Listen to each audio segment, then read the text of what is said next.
What is up, guys? Welcome back to the channel. My name is Oli. I have a VIP guest with me, Stevie, which is my love, my one and only. Why?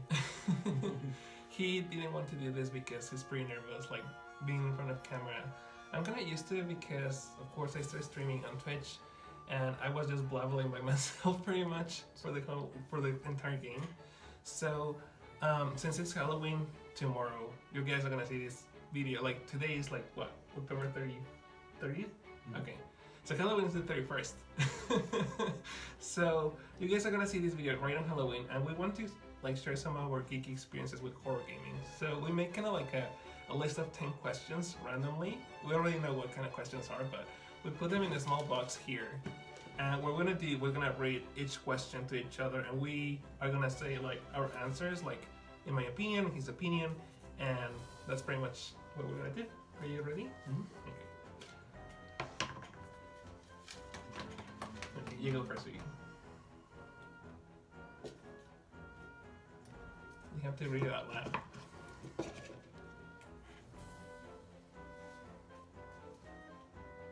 What is the best final boss in a horror game? Best final boss.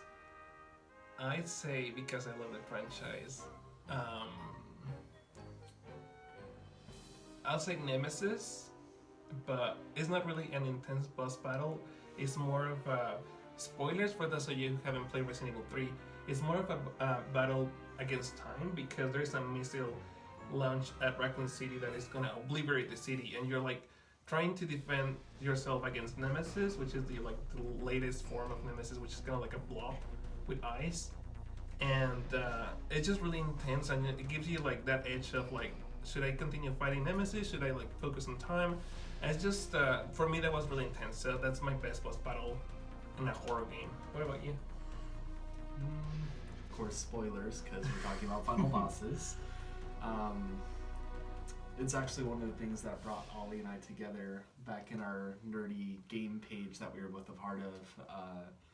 I'd say the final boss of American McGee's Alice really hits home for me. It's super creepy and iconic, and I feel like the game up until that point is just so, it's bizarre and wild and it's terrifying, but then you get to this final boss, which you think is the Queen of Hearts, when really the Queen of Hearts blows up, and underneath all of that is this deformed head, and it opens up and it's the Mad Hatter, and it opens up and it's Alice herself. And Oh yeah, you told me about it. Yeah, you realize that Alice has been fighting herself this whole time, and it brings back that metaphor back to the beginning of she needs to find a way of coping with her family's loss and become mentally sane and stable again. And I feel like regardless of how easy the boss might have been, it was very iconic.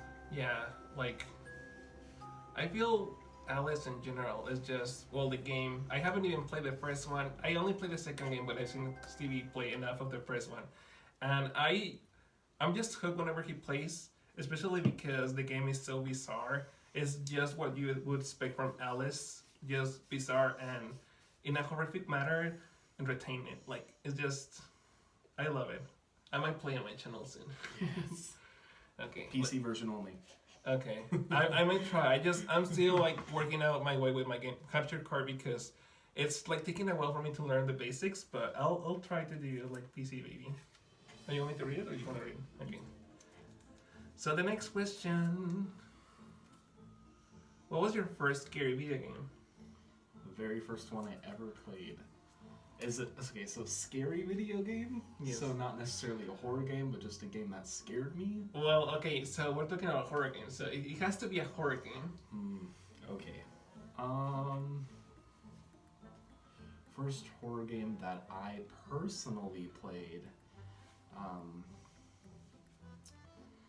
I would honestly say, because I was a scaredy cat. I didn't like horror at first. It was too much for me. I always got scared, and then I'd be up at night and I couldn't watch horror movies or anything. But the first game I actually played that was horror was Clock Tower 3 on the PlayStation 2. I was really drawn into like the style of the game and how it was not so much about fighting enemies or fighting monsters, but more running away from their threats and hiding and solving puzzles. And so I feel like because combat wasn't necessarily an issue, it allowed me to get more into the game. And then from there on, it was like, couldn't stop me. Then I was like, ooh, Silent Hill, what's that? Ooh, I'm gonna go back and play Resident Evil. It went down that hole that everyone just goes there eventually. Yeah, exactly. So for me, I guess I don't have to say just because I'm wearing the jersey right now, but for those of you born like in the 80s, there was a game that it was Friday the 13th, but it was for the first Nintendo. And I didn't play it because I was scared, and I was really like little and I didn't understand anything. I don't even remember also like my big brother even letting me play his Nintendo, so that was pretty upsetting. But I remember it was, even though it was an old game, the old sprites back then, I thought they were pretty much scarier because you couldn't really tell if it was a zombie, if it was a camper, if it was Jason trying to stab you. So for me, it was really scary. It's so funny to go think back and be like, I was scared of that. Yeah, but still, like if you go back to an old like game with like blocky graphics, still it's a defigured face for it. Like you're seeing that and it's like, oh, it's scary. So Silent Hill. Yeah, that's true. Okay, next question, baby. The Tower of Terror. Yeah, ghosts are here. I don't know. We heard that growling. Best enemy designs. Okay, I'd say Silent Hill monsters are pretty cool. They are scary. Most of them are scary, but I say it requires a lot of like twisted like brainstorming to come up with just monsters that kind of look like they could be patients from a mental institute, but in a disfigured way, like a monster-like way. And every Silent Hill that I play, I haven't played all of them, but most of them, the monsters that appear are really like, they blow my mind because they're so different from each other. They're scarier, even though they could be like just standing right next to you, and you don't expect that much from that enemy, but still, it's just so scary. What about you? Yeah, same. Silent Hill is the queen of like monster designs. Can't remember the name of the artist at the top of my head, but he's so famous for creating his monster designs that when Stranger Things happened, they actually brought on the monster designer for Silent Hill, that's for so cool. the Demogorgons and all of those enemies because they loved it so much. But yeah, the way that they design the monsters in Silent Hill is weird just because it's so monstrous and grotesque, but at the same time they kind of look human almost. There's something very off about them, but you can almost see like the figures and the shapes. Yeah. And it just hits really close to home, like, okay, this could be a thing, you know. And some of the bosses in Silent Hill, they have their backstories, which is pretty disturbing. Like if you go into the lore a little bit more and you discover, oh, what happened to Travis' mom from Homecoming, and stuff like that is just pretty disturbing. And if you haven't played Silent Hill, just make yourself a favor and play it. Any of them. Well, not any. Just Silent Hill 1, 2, 3. Like the original from the PlayStation, and then, of course, the PSP Homecoming. You just skipped 4. 4 is... I have 4, okay, but he doesn't really like 4 that much, so... It scares me. Okay, so next question. Are you gonna pick the... you were the last one, right? Yeah. Okay.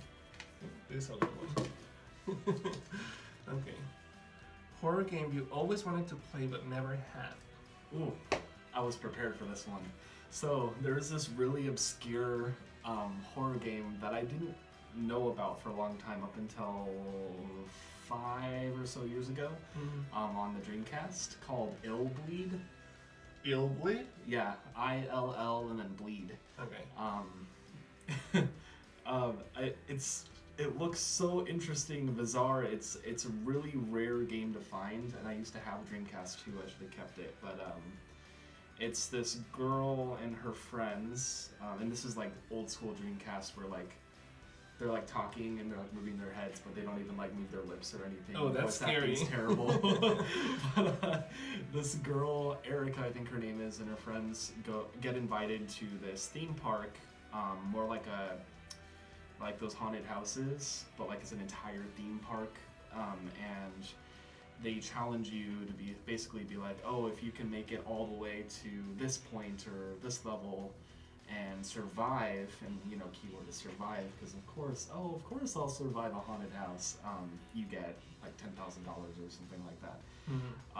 And the game's really unique because it's not focused on combat necessarily. They actually have this crazy unique system. I can't even go into full details because I never played it, but you have a heart monitor, and you have all these different senses like sight, smell, or the atmosphere, like all these different variables that affect how the character reacts to things and what happens. And so, like, say the character is walking through this level and something pops up at them, like that will make their heart rate increase, and they put them more at risk for dying. It's really a cool concept, and I feel like it didn't have a lot of marketing, and it's a Dreamcast game, so it doesn't really have a whole lot of followers aside for the cult followers. Pretty obscure. Yeah. But I've always wanted to play it just for the simple fact that it's just so bizarre and unique, and I feel like one day I'm gonna get the chance. Okay. Well, for me, I have two. I'll say the first Fatal Frame. Is it Fatal? Mm-hmm. Okay. It's Fatal Frame 1. And there's this Atlas game that I've talked to you about it. It's called Rule of Rose. Mm-hmm. Okay. Yeah. Yeah. That game, I don't know too much about it, but there's something about that game. There's it's some kind of like a girl. It was in a school where this kind of like an orphanage, all-girls school type thing. Yeah. So the enemies in there, apparently they're kids. Is that right? Mm-hmm. So that's pretty disturbing, and Yeah. I just wanted the game because I don't like kids. So I feel like that would be something rewarding and something like scary to play. But do you have more info about this game, or? Not too much. I know, yeah, it's a big draw to it is that it does a role reversal where adults are being tormented by children.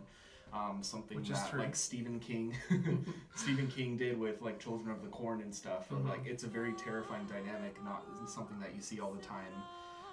The game, you have an animal companion the whole time, a dog. Aww. And you can like tell it to go do tricks and stuff, and sometimes you need the dog's help to like solve puzzles. I didn't get to play too much of it. Actually, my friend, Kat, I believe, played the game.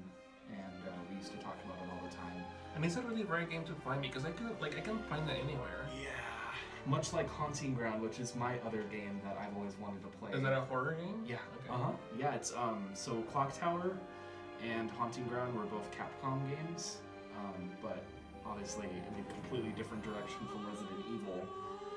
And Haunting Ground was made as like a successor after Clock Tower 3. But yeah, trying to find a used PS2 copy with just the disc and nothing else, it's like over $100, and it's ridiculous. Wow, these games are just expensive, and we got no money right now. Yeah. I mean, of course we got money because we have a roof over our heads, but still. Okay, next question. Oh, it's your turn to read the question. One of us is paying attention to that. Seriously? What? No peek. Okay. The best hero or heroine in horror. Okay. That's easy. For me, it's Jill Valentine. Gasp. I had no Seriously? idea you were gonna say that. Oh my god, I'm gonna just quit this video. Okay, for me, everyone who knows me, I love Resident Evil so much. Behind my cell phone, because we're recording from my cell phone, my broadcast doesn't have the money to pay for a normal regular camera right now. But behind my cell phone, I had Resident Evil, the HD releases for the PS4. I got the original Resident Evil for PlayStation 1. I got the original Resident Evil classics on my PlayStation 3 and on my Vita. So For me, Resident Evil is life. So of course, my favorite person in that game, person as if I actually know her, is my friend. I know her. She's my pal, Jill Valentine. I love her so much. We text each other every day. But yeah, she's a badass. Like, I feel like she, like, the lore of Resident Evil, even though it doesn't revolve around, like, Jill Valentine, it just, herself, she has such a strong, like, will to protect, to survive. And it's just, if you guys have played Resident Evil, you know what I'm referring to. Jill Valentine is just a badass heroine out there, and I couldn't be more grateful to play as her in Resi 3. Hopefully there is a remake for Resi 3 soon. Yes. Yeah, you would play it? I'd watch you play. Okay, well, he would watch me, but yeah. Jill Valentine for me. What about you? Okay, so obviously your heroine, especially Resident Evil 3. Mine is from Silent Hill 3. Guess. First one, I know, right? Shocker. That means we know each other very well. That's good. It would be Heather from Silent Hill 3. Spoilers for those that might not have played it before or haven't seen the movie and it's not so great sequel. Heather, the game tries to play it off as if you don't already know, and for some of us we didn't know, and so that made it extra exciting. But Heather, turns out, is actually Cheryl / Alessa from the original Silent Hill game. So Silent Hill 3 ended up being a direct sequel, and Heather, grown up, doesn't remember anything. She's just dealing with this crazy nightmare that just won't end, and she's kind of sassy. Like, I don't know what happened with the HD remake, but they kind of made her like bratty and whiny, even though it was like mostly the same script. Like, just the tone of the voice completely changed. But she might not like what she's going through, and occasionally she like breaks down and is like, why is this happening to me? But also she's like, fuck it, I'm gonna stab a bitch, you know? Well, she needs to survive too. Like, if I were in Silent Hill, I would do the same. I would even think it. Yeah. And then after finding all of this out, decides to go to Silent Hill, because, you know, the first half of the game doesn't even take place in Silent Hill, which is the first time that the game does that. She willingly goes there just to find out more and to confront Claudia and be like, look, we need to put an end to this. And I think it's really badass that all of this terrifying stuff is happening and she faces it head on and decides to make her own path regardless of what's going on. That's so cool. Still, I love Jill. Okay, next question.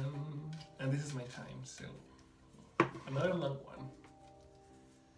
What video game has the best lore in regards of horror? I feel that we already know each other's answers, but still. Well, right off the bat, of course, Silent Hill is a very big one. Silent Hill is one of those series that not only has a very big set of rules that it typically follows for each game, but everything slowly starts to become interconnected, even though the games aren't always necessarily sequels of each other, but just set in the same universe or similar ideologies anyways. And it's, hopefully if they, Konami's basically shot themselves in the head and there's no hope, but I know. if they ever do make more Silent Hill games, hopefully they will do something other than person goes there because they did something bad and they don't remember and they're finding out that they're bad, because that's kind of been done over and over and over again. So I'm kind of excited to see someone else's psychology be reflected in the town and like what that brings. Well, there are still Silent Hill games. It's just like Benchico. What is the name? Yeah, the slot machines. Yeah. Oh no, I have a gambling problem and it's reflected here. Exactly, you're gonna cry playing that. Yeah, but I love it, and a big thing, I'm not religious myself, but Silent Hill, the cult there, you know, they believe in their god and all of this weird mythology and all these deities that aren't, you know, real religions, but I love how in-depth they go into each game as far as what they mean, what they do, why these people believe in these things, even though it's really creepy. Yeah, I mean, oh yeah, but Resident Evil for me. But let me stop you there. Okay, I know that Resident Evil isn't consistent. Of course, we've seen it from the jump from like as soon as Resident Evil 4 came out, we all knew that the mechanic in the game was gonna be a little bit different because people were getting bored of like the perspective of the cameras being angled, and also the fact that people weren't just scared of the games anymore. It was a good survival horror, but they were looking a little bit more. So after Resident Evil 4, everything was just shooters. Like you would look for Resident Evil 5 or 6 and it would be under shooters or first person shooters for Resi 7. But now that we got Resi 2, the remake, it kind of like just brought back the survival horror into Resident Evil franchise. And the thing about Resident Evil is that the lore is so rich in regards of like types of zombies, the music sometimes, the saving music room, even though it's different from each game, you can still see kind of like, well, hear or feel the sense of like nostalgia in it. And also the characters, like we have Jill, we have Leon, we have Claire, we have Chris, and many more. Of course, if we get like Resi 7, sequel for Resi 7 or Resi 8, a new story. What? Is there a sequel? No. Oh. If we get, I got like, excited. I was like, ooh! You haven't even played the Resi 7, maybe. I watched you play most of it. And then of course I did my thing where I look up things. Yeah, he does a lot of research. But yeah, like aside from the main characters, the monsters, I believe even if you haven't even played a Resident Evil game, you know about the zombies, you know about Nemesis, probably you've seen the movies. Stars. Yes. The movies, I have to go there because the movies are okay. They're okay. The movies are okay if you go see the movie without reading Resident Evil on the title. Okay, they're fun to watch. Like when the title comes up, you just squint. Yeah, you're like, oh my god, my cell phone just went up or something. But yeah, overall, Resident Evil is very rich on lore, music, enemies, characters, storylines that are intertwined with each other throughout all of the games. And that's pretty much why I fell in love with the survival horror of Resident Evil. Okay, let's go to the next question. Oh, I missed. I'm gonna crop that part out. I'm kidding, baby. What is the scariest video game soundtrack?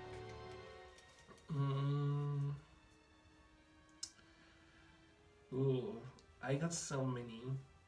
I guess one of them is Alone in the Dark for the PlayStation 1. It's a soundtrack that is very dynamic. Back then, if you were walking on like the graveyard or like in a mansion and there was something coming your way, the soundtrack would eventually, like the beat of the soundtrack would get like faster and faster and louder until the enemy would appear. Ooh. So I like that dynamic with the soundtrack and the environment in Alone in the Dark. Another game with a scary soundtrack is Resident Evil 1. The first one for PlayStation 1 had a really good soundtrack, in my opinion. Then the director of the game released another version of that, which with another soundtrack, which they tried to make it scarier, but it sounded like crap. So kind of like what they did with Legend. They're like, oops. Yeah, exactly. Dropped our good soundtrack. Yeah, so it's like it was horrible. But I stick with the original, and those two are like, I believe, the scariest soundtracks that I ever listened to. Okay. Yeah, for me, it's definitely. I mean, I have a few. Silent Hill is definitely one of them. Not so much some of the later games. I feel like on some tracks it was kind of like hit or miss. But Akira Yamaoka, who did the soundtrack for like 95% of the Silent Hill games that were released, he just has a very unique way of doing music and thinking outside of the box. He uses a lot of like industrial noises and stuff, especially the first game. Silent Hill 1 soundtrack, like 1 minute you just have like this just quiet, just ominous, you know, tones or just a little bit of music when you're in the fog world, and then like a monster will come by and the enemy music is just like like just drums, and it's just a chaos, and you're just like Oh my god, yes, I remember.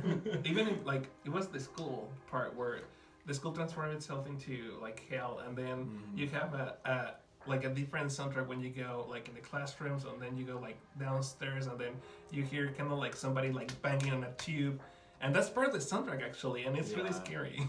Yeah, it all adds to the psychological aspect. Like you actually feel that you're there, and oh god. The other game is American McGee's Alice again. The soundtrack was Chris Brenev, who was a part of Nine Inch Nails, and he recorded the entire soundtrack using, of course, synthesizers and stuff, but also he used actual toys. And so cool. When you hear a wind-up music box, he has actually used samples where he recorded every single note winding up and playing on a music box. You hear clanking of toys, he's actually recorded himself doing that and looped it in a way to make music.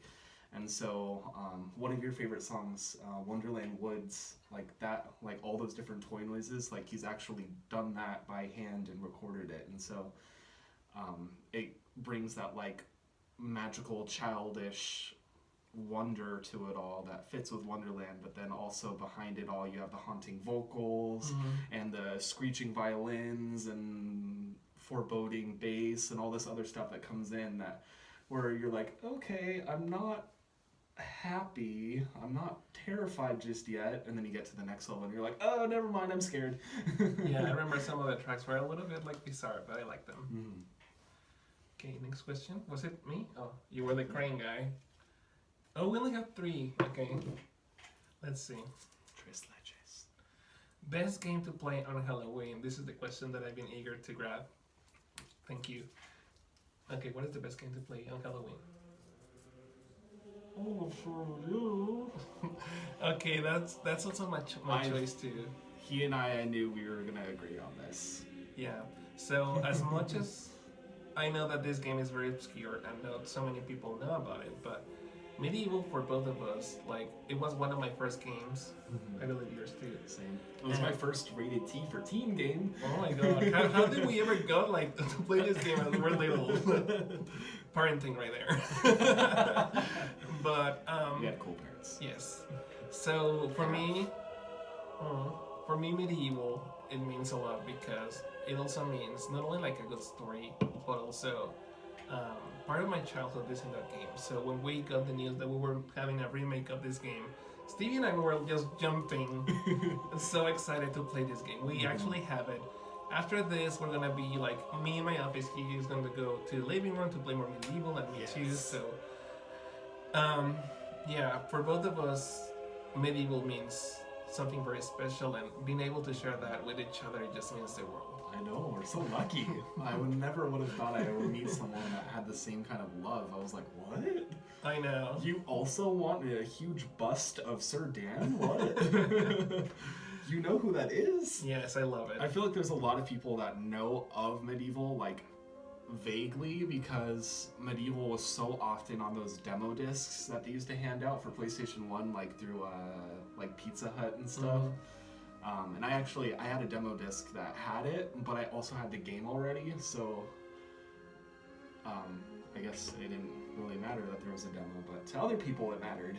Okay, but just as Nick, like, pick up like what the game is, if you haven't seen my gameplay, so if you don't know anything about this game, it's about a hero that a fallen hero that just got killed with an arrow on the eye, and then he's resurrected by this evil sorcerer named Stark, and you have to go through the land. It's kind of like a platform action adventure game where you go each level and you complete it. There are zombies, there are demons. The lore, even though it's just for this one particular game, is very rich. The first playthrough that you go through Medieval, you're gonna fall in love with the characters, you're gonna fall in love with the music especially. Yeah, the music's and great. Also Dan is just the cutest skeleton ever. Like you're also gonna fall in love with Dan. And there's an arsenal of weapons. There is like small side quests to do because back then you didn't have like Skyrim or anything, so the side quests that we had like in the 90s were like really short.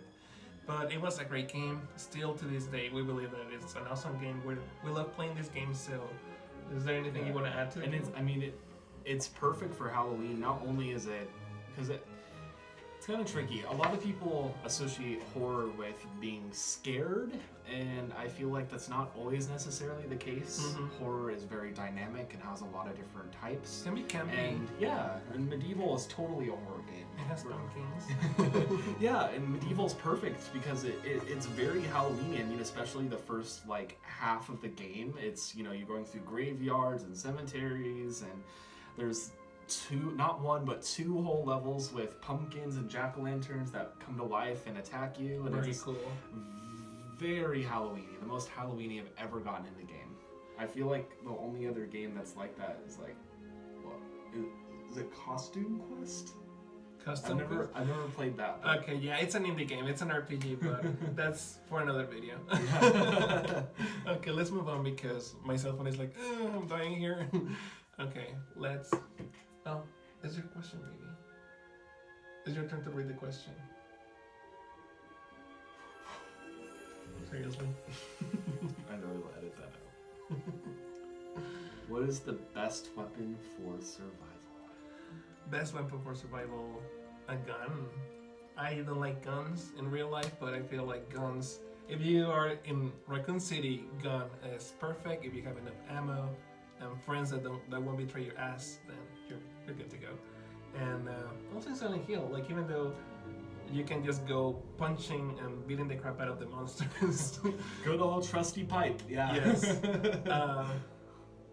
I mean, I also like I could feel like Dante and just like have a gigantic sword and just lay enemies away. But of course, I'm very weak, so I would stick with my gun or a shotgun to be.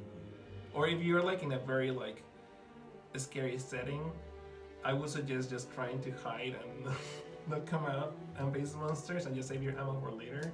So it's a gun. True. What about you? Best weapon for survival in a horror game? Mm-hmm. Okay, well,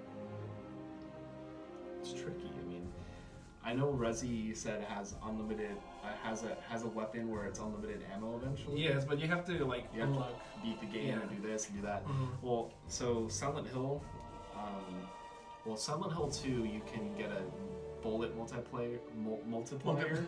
So every time you beat the game, you can do ×2, and then ×3, ×4, and so you find that many more bullets in the game, which kind of emulates unlimited bullets. But my favorite unlockable is in Silent Hill 3. If you beat the final boss using ranged weapon, you unlock the unlimited submachine gun. Okay. Which is just spontaneously in the game out of nowhere. For one moment, I thought he was gonna mention the Sailor Moon custom for Heather. Like, oh yes, please say that. that. I was getting to that. Okay. I was getting to that. That I will consider. I wasn't sure if it was going to be considered a weapon or not, but. And then if you kill God with a melee weapon at the end, then you unlock the flamethrower, which also doesn't have ammo, and it's so like entertaining to like beat the game and then go back through the game again, and you're just sitting there just toasting everything. Oh wow. But yeah, what he said, you can unlock this transform costume, and it looks like the wand that Sailor Moon has, almost like some, obviously a little change so that they don't get sued. Mm-hmm. But if you select it, Heather actually goes through a transformation and everything, just like Sailor Moon. And if you don't have any weapons equipped, you can use the directional pad, and you can shoot lasers out of your eyes and lasers out of your hands to attack monsters. The heck? And crazy Heather. And if you kill enough monsters with that, they call it the Heather beam or sexy beam. Before you get to her dad's apartment, which is almost at the midpoint of the game, you unlock the secret UFO ending, which is an ongoing joke throughout the series. Mm-hmm. But I know about that. That's pretty cool. It's great. Okay, final question. Sadly, it's a long one. Scariest video game moment in a non-horror game. Oh. Okay. All right. I'm sure a lot of you will agree. As a child, I played it a lot, but I also watched my mom play it from start to finish. Mario 64. There's the piano. Yes, that damn piano. You see the booze outside in the garden. You go into the scary mansion level, and yeah, I mean a lot of it's unsettling, but it's not. It's typical Halloweeny stuff. But then as you're exploring, you're like, oh look, a red coin. You walk over, and the piano out of nowhere just is like chomp, chomp, chomp, chomp. Okay, yeah, that's a jump scare right there. But I wasn't just like, My little soul jumped out of my body and never came back. Okay, so there is something that I discovered later on when I was like already an adult, but it was Sonic. It was a Sonic game, but if you put a certain code on the starting screen of Sonic, it was Sonic 2. I don't remember, but you put a code on your controller, and then you go to the background music menu to listen to the different tracks of the game, and then you put another code in there, and there is a whole screen that appears that blacks out, and then like you have a wallpaper of Sonic's like doing this with the hand, and also they have like a face with a mustache and like an evil face, and there is a secret message in Japanese, of course, with some background music with somebody laughing, and it's really creepy. And the message says like I don't remember what the message says, but it says like something like, is it supposed to be like Eggman? I don't remember. Mustache? Yeah, well, yeah, but it's Sonic. It's still Sonic, and it has a really cryptic message. And then it's signed by Majin, which Majin refers to the devil. So that's a really scary Easter game for the original Sonic 2. Ooh. And another like scary moment from a non-horror game, I would say overall Majora's Mask has some really creepy moments. I know that if you think about Zelda, you're like, I mean, it's an adventure game, but Majora's Mask is kind of like the wonderland of Zelda, because there are so many moments where are so depressing and sad, but there are other moments that are still creepy, and like, you know that the world is gonna end and people are living their lives like to their best, and then at the end, the final day, you talk to everyone and they have like a really creepy, sad, depressing goodbye to each other. And that moon too. Yeah, it's like that looking moon. up and the moon just closer and closer and closer Mhm. every day. So yeah, it's The music in, is it Icona Canyon? Very unsettling. I was gonna say it just occurred to me right now, another game that totally was probably not meant to be terrifying, but totally was for me as a kid. There's this game on the GameCube called it's called Magical Mirror featuring Mickey Mouse or something. I was gonna say Have you ever heard of that? Sonic Adventure. Oh, because no, of the Sonic. No. But it's a Mickey Mouse game, and Mickey wakes up in the middle of the night. He's obviously dreaming, but he doesn't know he's dreaming. And he walks through the mirror. He follows this little spirit. It doesn't look very scary, but it's a spirit through his mirror, and it ends up in this weird, bizarre, Wonderland-like, crazy house. And the ghost often tries to torment you and chase you with things. And there's this one room very early in the game.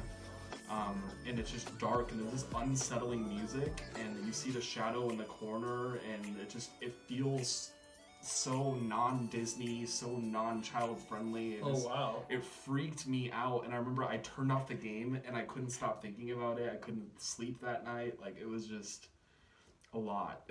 It's something that you would think like in your pillow, where like everything is just dark and oh my god. Yeah. I'll have to show you. Yeah, we'll have to do another video. Actually, us playing those games. That'll be so fun. Stevie and Ollie getting scared of things that shouldn't be scary. Imagine the thumbnail like.